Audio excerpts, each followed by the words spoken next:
Hi investors and traders, welcome back to the channel. और इस video में हम बात करेंगे कि एफएनओ के कौन से स्टॉक्स मेरे रडार पे रहेंगे और कौन सा सेक्टर मुझे लगता है कि आने वाले दिनों में चलने वाला है। ठीक है, सबसे पहले वहां जाने से, सेक्टर्स पे जाने से पहले हम बात करेंगे निफ्टी की और बैंक निफ्टी की। तो आपके सामने मैंने निफ्टी को लगा रखा है और आप एक चीज नोटिस करिए, अगर हम इसको ब्रॉडर पर्सपेक्टिव में देखते हैं तो ट्रेंड लाइन अभी भी ऊपर की तरफ है। ठीक है, नाउ अगर हम आज के कैंडल की बात करें, ये this was a very very massive bearish candle. This candle was a massive bearish candle, right, जो आपको फ्राइडे को बनी थी, जो हमने फ्राइडे को देखी थी बनती हुई। अब आज के दिन की बात करते हैं। What exactly happened in today's?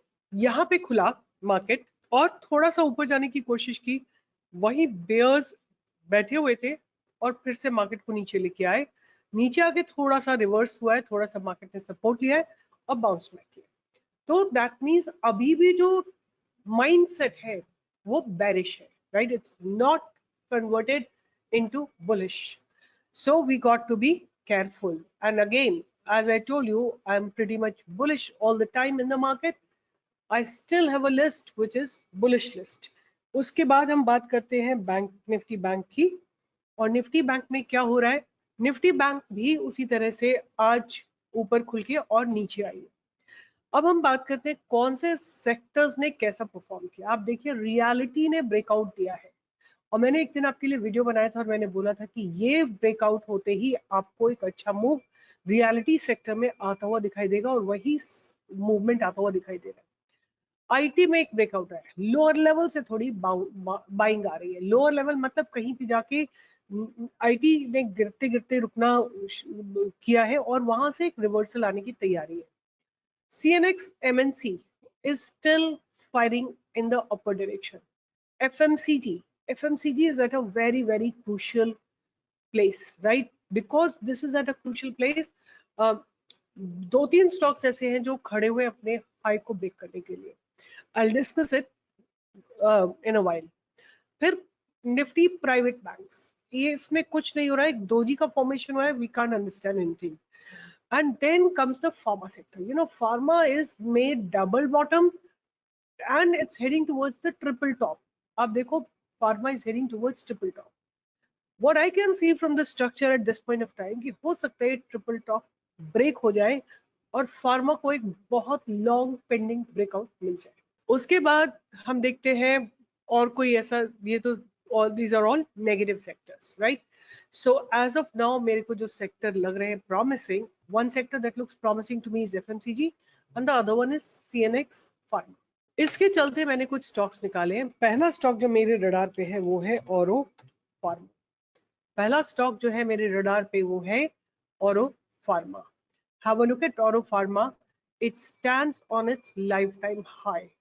अगर ये स्टॉक ब्रेक करता है 1178 को तो आपको इसमें एक ब्रेकआउट आता हुआ दिखाई देगा towards 1200. There have been good buildups in this particular stock. आपको एक 1200 तक का मूव डेफिनेटली आता हुआ दिखाई देगा, विच इज रफली अबाउट 2.5%.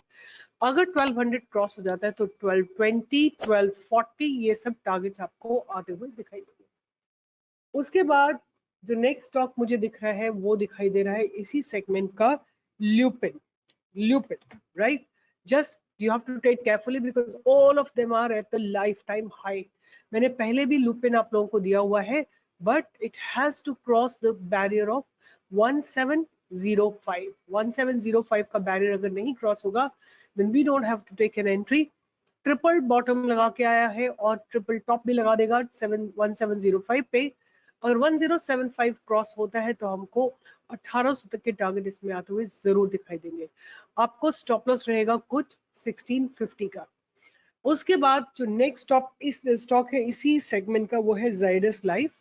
और जाइडस लाइफ साइंसेस को आप देख सकते हैं कि ये भी अपने लाइफ टाइम हाई को ब्रेक करने की तैयारी में खड़ा हुआ है, राइट? ये स्टॉक भी अपने लाइफ टाइम हाई को ब्रेक करने की तैयारी में खड़ा हुआ है. One has to be careful at the top because वहां से रिवर्सल भी पॉसिबल हो सकता है. तो आपको 1032 के बाद वेट करना पड़ेगा at least for half an hour. It should stay above 1035. अगर 1035 के ऊपर ये स्टॉक रुकता है तो आपको इसमें 1050, 1075, 1100 के टारगेट्स इसमें आते हुए दिखाई देंगे और आपका स्टॉप लॉस कुछ रहेगा इसमें 975 का, राइट। तो ये था इस sector which is pharma sector, उसके 3 स्टॉक्स, औरो pharma, lupin and Zydus life. अब आते हैं एफएमसीजी सेक्टर पे। एफएमसीजी का जो सेक्टर मुझे अच्छा लग रहा है वो है Jubilant food. Jubilant food works ने एक बहुत शानदार कंसोलिडेशन के बाद ब्रेकआउट दिया है। आप देखिए ये जगह जो है आज इसने जो क्लोजिंग दी है वो पास्ट बैरियर्स के ऊपर क्लोजिंग दी है। अब buying opportunity can be seen above 476, stop loss could be about 460 और आपको जो इसमें टारगेट आता है वो दिखाई देगा। और प्लीज थोड़ा सा वेट करके पेशेंटली अगर आपके हिसाब से ब्रेकआउट आए तब लिया करो, जल्दीबाजी मत किया करो। आप लोग सब इतनी जल्दी में रहते हो कि बस पूछो मत, राइट। 476 के बाद 487 और 500 के टारगेट्स आपको आते हुए दिखाई देंगे। अगर 500 क्रॉस हो जाता है तो 515 can also be seen in this in next couple of weeks. फिर जुबिलेंट फूड्स के बाद एक और स्टॉक जो मुझे बहुत अच्छा लग रहा है from FMCG sector, the name of that stock is Colpal. Colpal is another stock that looks very, very promising just because, see, I have given a buying on Colpal sometime earlier. Look at the breakout, and again, it's getting ready for a fresh breakout because have a look at these inside candles, and today a very, very strong candle has formed. If tomorrow it goes above 2874, आपको इसमें 2900 तक के target तो जरूर दिखाई देंगे। अगर 2900 के ऊपर कुछ समय तक अगर ये रुक जाती है, ये रुक जाता है स्टॉक, तो आपको 2920, 2960 ये सारे टारगेट्स आते हुए इसमें 3000 तक के टारगेट आते हुए आपको दिखाई दे सकते हैं। सो ये 5 स्टॉक मेरे लिस्ट में रहेंगे। मेटल थोड़ा अंडर स्ट्रेस है, बैंकिंग स्टॉक्स थोड़ा अंडर स्ट्रेस है, तो इनमें से कुछ भी मुझे नहीं मिला।